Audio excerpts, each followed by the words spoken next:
जो विद्यादि सागर सुधी गुरु हैं तैसी, शुद्धात्म में निरत नित्य हितोपदेशी।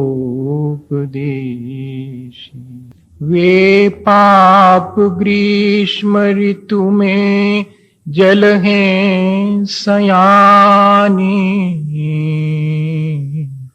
पूजूं हैं सतत केवल ज्ञान पाने, पूजूं हैं सतत केवल ज्ञान पाने।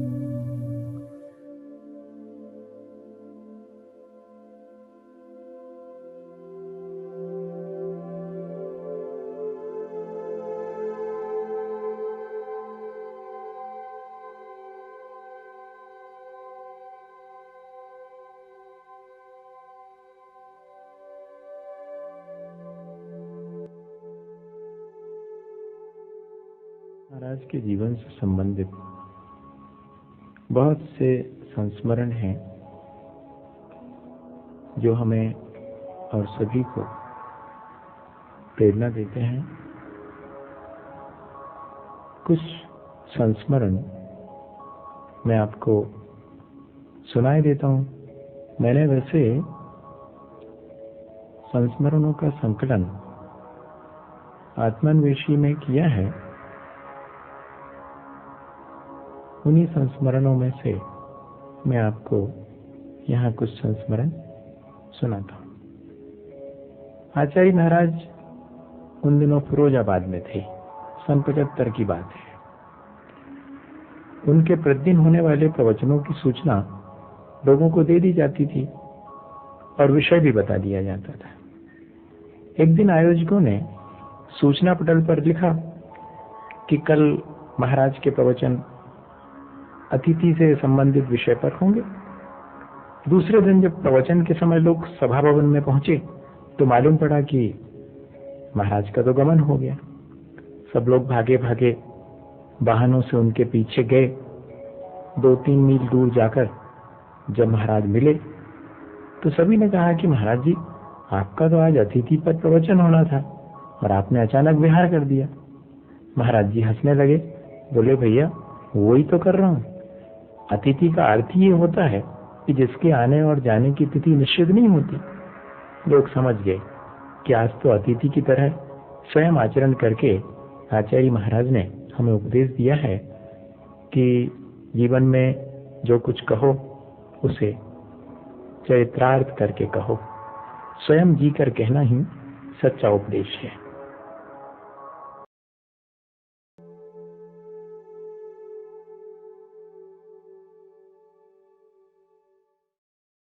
कुंडलपुर में आचार्य महाराज का पहला चतुर्मास हुआ सन 1976 में।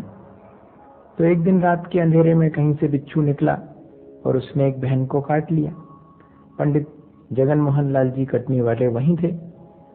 उन्होंने उस बहन की पीड़ा देखकर सोचा कि बिस्तर बिछाकर लिटा दूं। सो जैसे ही उन्होंने बिस्तर खोला उसमें से एक सर्प निकल आया। जैसे तैसे उसको वहां से हटाया। दूसरे दिन पंडित जी ने आचार्य महाराज को सारी घटना सुनाई और कहा कि महाराज, यहाँ तो चतुर्मास में आपको ऐसी बाधा आ सकती है। पंडित जी की बात सुनकर आचार्य महाराज हंसने लगे। बड़ी उन्मुक्त हंसी होती है आचार्य महाराज की। हंसकर बोले कि पंडित जी, यहाँ तो कल 2-3 सांप वैसे ही खेल रहे थे और ये तो जंगल है, जीव जंतु तो जंगल में ही रहते हैं, इससे चतुर्मास में क्या बाधा है। वास्तव में हमें तो जंगल में ही रहना चाहिए। कर्म निर्जरा तो परिचय विजय से ही होगी। उपसर्ग और परिचय विजय के लिए इतनी निर्भयता और तत्परता ही साधुता की सच्ची निशानी है।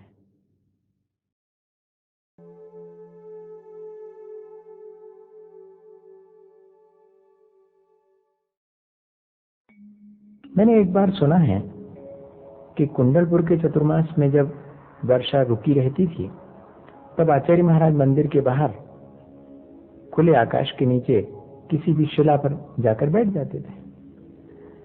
जब ऐसे ही एक दिन आचार्य महाराज शिला पर बैठे थे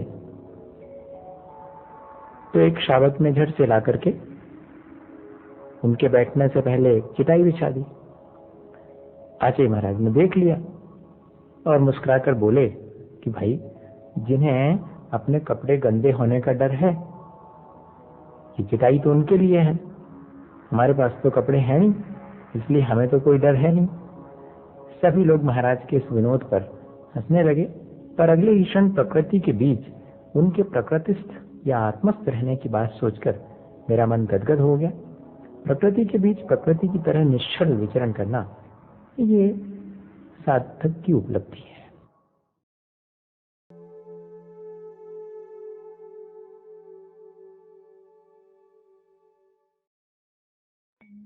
मैंने पहली बार आचार्य महाराज का दर्शन कुंडलपुर में ही सन 76 में किया। एक छोटे से कमरे में आचार्य महाराज बैठे थे। इतने बड़े व्यक्तित्व को इतने छोटे से स्थान में बैठे देख करके मुझे आश्चर्य हुआ। उनके ठीक पीछे खुली हुई एक बड़ी सी खिड़की थी और उसमें से रोशनी आ रही थी। उनकी निरावृत देह वैसे भी बहुत प्रभावी है और खिड़की से आती हुई रोशनी से तो उनका शरीर, उनकी मुद्रा, उनकी वो वीतराग छवि और उनकी सहज मुस्कान बहुत ही प्रभावशाली लग रही थी। क्षण भर के लिए मैं उस वीतराग देह के आकर्षण में ही खो गया और बाहर ही ठहरा रह गया। थोड़ी देर बाद लगा कि मुझे भीतर जाना चाहिए। देखना तो भीतर से ही संभव है, बाहर से तो पूरा देखना हो नहीं पाता, पर भीतर पहुंचना आसान भी नहीं था। दरवाजे पर भीड़ बहुत थी और वास्तव में देखा जाए तो हम भी तो अभी भीड़ से घिरे ही हुए थे। विचारों की भीड़ भी तो एक भीड़ है। ये सोचकर कि कभी संभव हुआ मैं एकाकी होकर आऊंगा, तो मैं उस भीड़ में से दूर से दर्शन करके वापस लौट गया। आज भी वास्तव में मैं देखता हूं कि वापस तो लौट ही नहीं पाया। अब तो जीवन भर यही लगता है कि उनके चरणों में बना रहूं, वहां से कभी अलग नहीं हूं। मुझे पहली बार उनके दर्शन करके वीतरागता के जीवंत सौंदर्य का एहसास हुआ था। फिर मंदिर में विराजे भगवान भी मुझे जीवित लगने लगे थे। मेरे जीवन में प्रथम दर्शन की यही उपलब्धि रही। ओम नमः।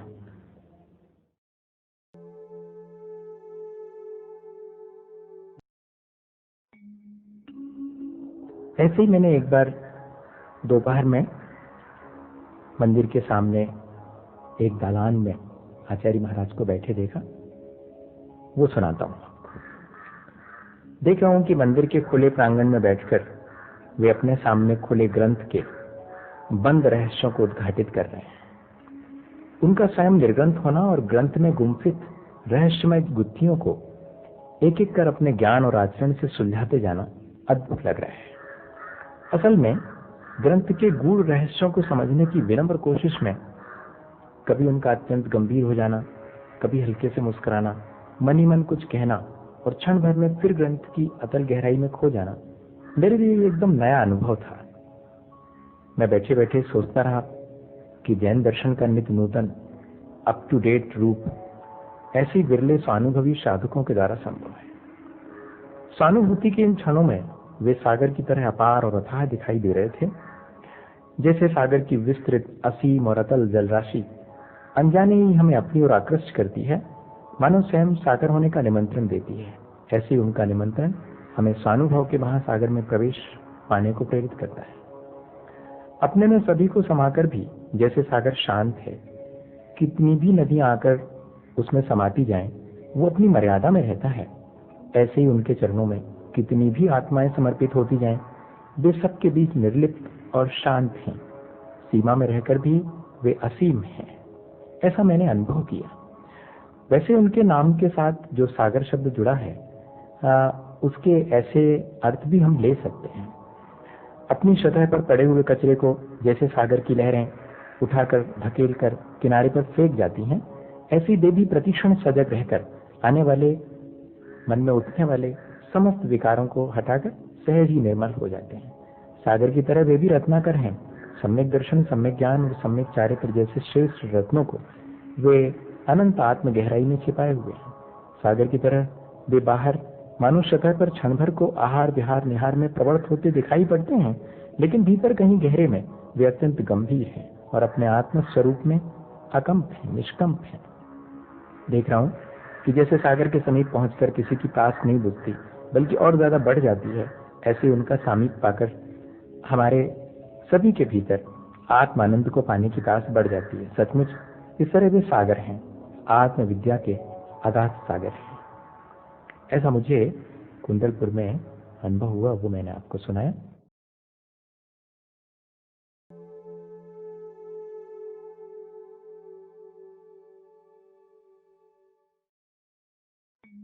मैंने कुंडलपुर में आचार्य महाराज को पहली बार आहारचर्या के लिए जाते हुए देखा था। सैकड़ों लोग उनके पड़काहन के लिए खड़े रहते थे। मैं दूर खड़े होकर उस पूरी प्रक्रिया को देख रहा था। ये एक तरह का पूरा आहारचर्या का आंखों देखा हाल जैसा है। मैं आपको सुनाता हूं। आचार्य महाराज आहारचर्या के लिए निकले हैं। चलते चलते क्षण भर में मानो उन्होंने सारे परिवेश को देख लिया है और धीमे लेकिन सधे हुए कदमों से वे आगे बढ़ रहे हैं। मैं उनकी सहज सजगता को देखकर चकित हूं। सब ओर से एक ही आवाज आ रही है कि भो स्वामिन, अत्र अत्र, यहां पधारें, यहां ठहरें, आहार जल शुद्ध है। सोच रहा हूं कि ये श्रद्धा और प्रेम से दी जाने वाली भिक्षा कितनी अनूठी है।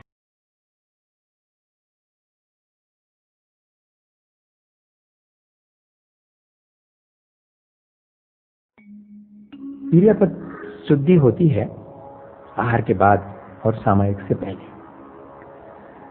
तो वीर्यपत का समय हो गया था, उसके लिए सब साधु जो है वो एक एक करके आचार्य महाराज के पास आ रहे थे। मजा ये है कि आचार्य महाराज के पास हमारी तरह कलाई पर बंधी हुई कोई घड़ी तो है नहीं, पर उस समय मुझे लग रहा था कि जैसे हर घड़ी उनकी है, जैसे समय की नब्ज पर उनका हाथ है और उन्हें मालूम पड़ जाता है कि समय हो गया। सभी शिष्य जो है बड़े विनय भाव से आकर के बैठते जा रहे थे। थोड़ी देर में प्रतिक्रमण की धीमी धीमी आवाज गूंजने लगी। ठीक सिर पर ऊपर चमक रहा था सूरज, और मुझे लग रहा था कि इस प्रतिक्रमण के दौरान भी सबके भीतर चमक रहा है सूरज, जिससे कि अंतःस्थल उज्जवल और निर्मल हो रहा है। मैं उसी समय सोच रहा हूं खड़े खड़े कि मेरे जीवन का प्रतिक्षण इतना ही पवित्र हो सके, तभी शायद जीने का भरपूर आनंद हम ले पाएंगे। फिर उन्हें प्रतिक्रमण से गुजरते और दोपहर की सामायिक में जाते देख रहा हूं। प्रतिक्रमण मानो सामायिक के लिए प्रवेश द्वार है। सामायिक से पहले उन्होंने खड़े होकर पूर्व से उत्तर दिशा की ओर क्रमशः चारों दिशाओं में प्रणाम निवेदित किया, नमोकार महामंत्र पढ़ा, फिर 2 बार पहले और आखिरी में जमीन पर बैठकर माथा टेककर उन्होंने प्रणाम किया। ये एक सामायिक की पूरी प्रक्रिया है। 12 आवर्त हो जाते हैं, 4 प्रणाम होते हैं, 2 बार सिरोन्नति। इस बीच उन्होंने अंजलि से 4 बार चारों दिशाओं में प्रणाम निवेदित किया। घड़ी की सुई के घूमने की दिशा में हाथ की अंजलि को 3 बार घुमाकर 3 आवर्त पूरे किए। मुझे ऐसा लग रहा था जैसे मन वचन काया सब एकाकार होने को है। फिर उनके होठों पर हल्की सी मुस्कान और मंद स्वर में मैंने सुना ओम नमः सिद्धेभ्यः। फिर पद्मासन में बैठ गए आचार्य महाराज और इतने अविचल हो गए कि मैं सोच में डूबा, गुमसुम खड़ा ही रह गया। पल भर को लगा, आगे ने लिखा है कहीं पर कि जैसे हम नदी के साथ साथ सागर की ओर गए, नदी सागर में मिली, हम किनारे पर ही रह गए। सामायिक में आचार्य श्री लीन हो गए। मैं कुछ देर तो वहीं खड़ा रहा, फिर लौट आया। सामायिक पूरी होते होते दोपहर ढल चुकी थी। वो अब चिंतन मंथन में लग गए थे। सुखासन में बैठे हुए हैं। मुझे देख करके लग रहा है कि उनके बाहर और भीतर सब एक साथ, जैसा बाहर है वैसा ही भीतर है। उनके सब तरफ एक उजलापन मुझे दिखाई पड़ रहा था। मैंने सुना था कि जब कभी कविता उनके मुख से बहती है तो हवाओं में रस भर जाता है। आज सभी के साथ मैं भी उनके श्रीमुख से कुछ सुन पाने के लिए उत्सुक था। उस दिन शायद मेरे मन की पुकार और सबके मन की पुकार उन तक पहुंच गई। उन्होंने मेरी तरफ देखा और मुस्कुराए। सचमुच अगर मुस्कुराना सीखना है तो आचार्य महाराज से सीखें, एकदम बच्चों की तरह सरल, तरल और निर्मल। उस दिन पहली बार मैंने किसी साधु के निश्चल और निश्चल हृदय से छंदबद्ध होकर भी कविता को मुक्त होते देखा। मुझे लगा कि स्वरों में राग और भावों में बीत राग। अद्भुत है ये आत्म संगीत से उनका अनुराग। देखते देखते वहां सब संगीतमय हो गया। तन मन प्राण सब विरक्ति के रस में भीग गए। श्रद्धा और भक्ति से विगलित सबके हृदय भर गए। यही उपलब्धि उन क्षणों की थी जो आज भी मुझे अपने होने का एहसास कराती है। अच्छा लगता है सोच करके। सचमुच किसी ने ठीक लिखा है कि एक घड़ी आधी को ही आध, तुलसी संगति साधु की हरे कोटि अपराध। ये सन 76 का कुंडलपुर का संस्मरण है।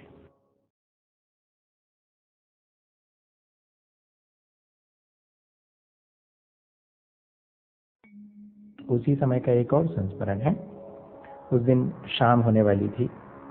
शाम को आचार्य महाराज मंदिर से निकलकर पर्वत की तरफ चले जाते थे और मैंने सुन रखा था कि शाम को आचार्य महाराज जो प्रतिक्रमण करते हैं वो पर्वत की किसी भी शिला पर बैठकर करते रहते हैं। मैं सोच रहा था कि देखूं वे कैसे प्रतिक्रमण करते हैं। तो मैं उनके पीछे पीछे चला और जैसे वो शिलातल पर बैठ गए, मेरे होने का एहसास उनको बाधक न बने इसलिए मैं दूर ही बैठ करके उनको देखने लगा। सब तरफ एकदम शांति थी, इतनी गहरी शांति कि दूर रहकर भी प्रतिक्रमण के धीमे धीमे स्वर और उनके सांसों की धड़कन के बीच की जो लयात्मकता थी, मुझे उसका एहसास हो रहा था। उन क्षणों में उनके चेहरे पर अतिशय विनम्रता थी, मानो वे भगवान के प्रति स्वयं को समर्पित करने के लिए बहुत उत्सुक थे। फिर मैंने देखा पल भर में ही वे विनत भाव से प्रणाम करके प्राणी मात्र के प्रति अनुकंपित होकर गहरी पीड़ा से भर जाते हैं और अगले क्षण क्षमा भाव से भरकर अपने भीतर कहीं गहरे में चले जाते हैं। कभी कायोत्सर्ग में इतने लीन हो जाते हैं कि मानो देह से भी पार किसी देहातीत शून्य में खो गए हों। मुझे उस समय लगा कि इंद्रिय और मन की गिरफ्त से वे बिल्कुल बाहर हैं और शायद यही स्थिति आत्मा में लीन होने की है। पहली बार मुझे वो संध्या काल अपने घर लौटने की याद दिला गया। देखो, गोधूली की बेला में दिन भर के थके यात्री, यहाँ तक कि सूरज भी अपने घर वापस लौटता है, पक्षी अपने अपने नीड में लौटने लगते हैं।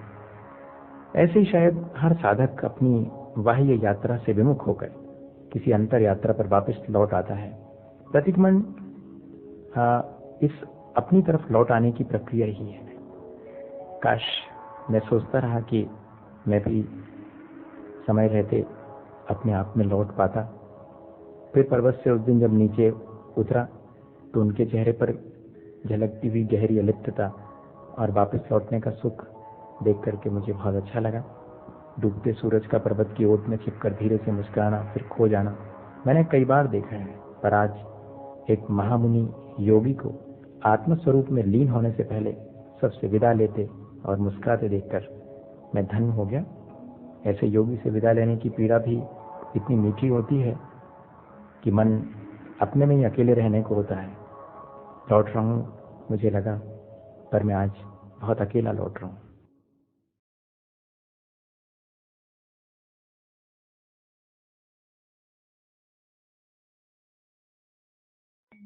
एक और संस्मरण कुंडलपुर का ही है।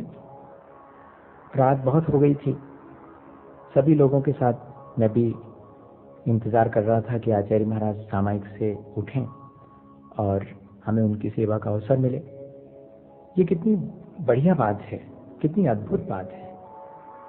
कि जैन मुनि का जीवन ऐसा है कि अगर वो अपने आप में लीन हो जाए तो स्वयं को पा लेते हैं, और अगर आत्म ध्यान से बाहर आ जाएं तो हम उन्हें पाकर के अपने आत्म स्वरूप में लीन होने का रास्ता जान लेते हैं। दीपक का धीमा धीमा सा प्रकाश हो रहा था।